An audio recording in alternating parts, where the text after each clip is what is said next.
বছর শেষের রাত মানেই তো একটা বিশেষ সুর, তাই না? সব জায়গায় বাজতে শোনা যায়। কিন্তু গানটার মানে কি, সেটা কি আমরা সবাই জানি? চলুন আজ সেই পরিচিত সুরের পেছনের গল্পটাই শোনা যাক। হ্যাঁ, ওই যে সুরটা আমরা প্রায় সবাই কিন্তু গুনগুন করি। কিন্তু কথাগুলো কি বা তার মানেটাই বা কি বেশিরভাগ লোকই হয়তো জানে না। তো আজ আমরা ঠিক এই রহস্যটাই ভেদ করতে চলেছি। একদম। ৩১শে ডিসেম্বরের রাত মানেই এই গানটা। এটা যেন নতুন বছরকে স্বাগত জানানোর একটা গ্লোবাল ট্র্যাডিশন হয়ে গেছে। কিন্তু কোথা থেকে এলো এই ঐতিহ্য? তো এর মানেটা কি?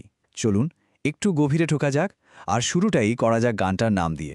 এই যে ওল্ড ল্যাং সাইন বলা হয়, এই কথাটার মানে কি বলুন তো? আসলে ওল্ড ল্যাং সাইন এটা একটা স্কটিশ ফ্রেজ। এর মানে যদি সহজ বাংলায় বলি তাহলে দাঁড়ায় পুরনো দিনের কথা ভেবে বা পুরনো ভালো সময়ের জন্য। আর সত্যি বলতে কি, এই কথাটার মধ্যেই কিন্তু পুরো গানটার আসল অনুভূতিটা লুকিয়ে আছে। গানটার শুরুটাই কিন্তু দারুণ। একটা প্রশ্ন দিয়ে শুরু হয়, পুরনো বন্ধুদের কি ভুলে যাওয়া উচিত? তাদের কথা কি আর কখনো মনে করা উচিত নয়? একবার ভাবুন তো কতটা গভীর একটা প্রশ্ন দিয়ে গানটা আমাদের ভাবাতে শুরু করে। আচ্ছা, এটা কিন্তু শুধু কয়েকটা লাইন না, এর ভেতরে বন্ধুত্বের একটা আস্ত গল্প আছে। ৩টে অংশে একটা দারুণ কাহিনী বলা হয়েছে। পুরনো বন্ধুদের আবার দেখা হওয়ার গল্প, স্মৃতিচারণের গল্প। গল্পে ঢোকার ঠিক আগে চলুন এর উৎসটা একটু দেখে নিই। এই গানের কথাগুলো লিখেছিলেন স্কটিশ কবি রবার্ট বার্নস। তবে উনি কিন্তু একটা পুরনো লোকগীতি থেকে অনুপ্রেরণা নিয়েছিলেন। যেমন ধরুন এই লাইন দুটো। এখানে যেন শৈশবের একটা ছবি চোখের সামনে ভেসে ওঠে। দুই বন্ধু একসাথে টিলার ওপরে দৌড়াদৌড়ি করছে, ডেইজি ফুল তুলছে। ভাবুন একবার কি মিষ্টি একটা স্মৃতি। কিন্তু ঠিক তারপরেই ছবিটা পাল্টে যায়। আসে কঠিন বাস্তবতা। এই লাইনটা বলছে যে সেই ভালো সময়গুলোর পর তাদের দুজনের মাঝে বিশাল সমুদ্র গর্জন করেছে। মানেটা খুব পরিষ্কার, সময় আর দূরত্ব তাদের অনেক দিনের জন্য আলাদা করে দিয়েছে।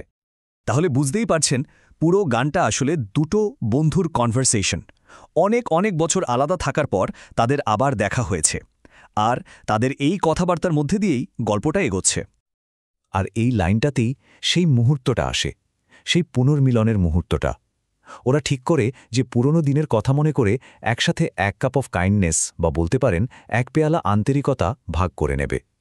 বন্ধুত্বের জন্য এর থেকে ভালো সম্মান আর কি হতে পারে? তো এই অসাধারণ গানটা কিভাবে স্কটল্যান্ড থেকে বেরিয়ে সারা পৃথিবীতে ছড়িয়ে পড়ল, চলুন সেই যাত্রাটা একবার দেখি। ভাবা যায় একটা সাধারণ স্কটিশ লোকগান কিভাবে নিউ ইয়ার সেলিব্রেশনের একটা বিশ্বব্যাপী সঙ্গীত হয়ে গেল। এর যাত্রাটা কিন্তু সত্যিই অবিশ্বাস্য। আসলে এর সুর আর ভেতরের যে আবেগ, সেটা কোনো ভাষার বেড়াজালে আটকে থাকেনি।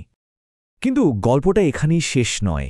এই গানের যাত্রাপথে এমন একটা সংযোগ আছে যার সঙ্গে আমরা মানে বাঙালিরা খুব গভীরভাবে জড়িত। আচ্ছা, একটা স্কটিশ লোকগান। ভাবুন তো ঠিক কতটা পথ পেরোতে পারে? ইউরোপ, আমেরিকা, নাকি তার থেকেও অনেক অনেক দূরে? হ্যাঁ, এতটাই দূরে যে আমাদের রবীন্দ্রনাথ ঠাকুর এই গানটা থেকে অনুপ্রাণিত হয়ে লিখেছিলেন তার অমর সৃষ্টি পুরানো সেই দিনের কথা। বুঝতেই পারছেন গানটার আবেদন কতটা সর্বজনীন ছিল, যে স্বয়ং বিশ্বকবিও এর দ্বারা প্রভাবিত হয়েছিলেন। তো শেষ পর্যন্ত গল্পটা কি দাঁড়ালো?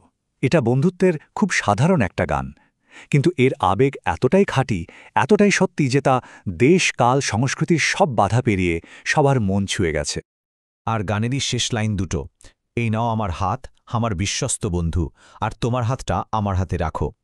এটা যেন বন্ধুত্বের এক খোলা আহ্বান, পুরনো সম্পর্কগুলোকে আবার নতুন করে ঝালিয়ে নেওয়ার ডাক। এ গানটা শুনলে পুরনো বন্ধুদের কথা মনে পড়ে যায়, তাই না? তো শেষ প্রশ্নটা হলো, কার কথা মনে পড়ছে? কার সঙ্গে পুরনো দিনের কথা মনে করে সেই কাপ অফ কাইন্ডনেস বা এক কাপ আন্তরিকতা ভাগ করে নিতে ইচ্ছে করছে?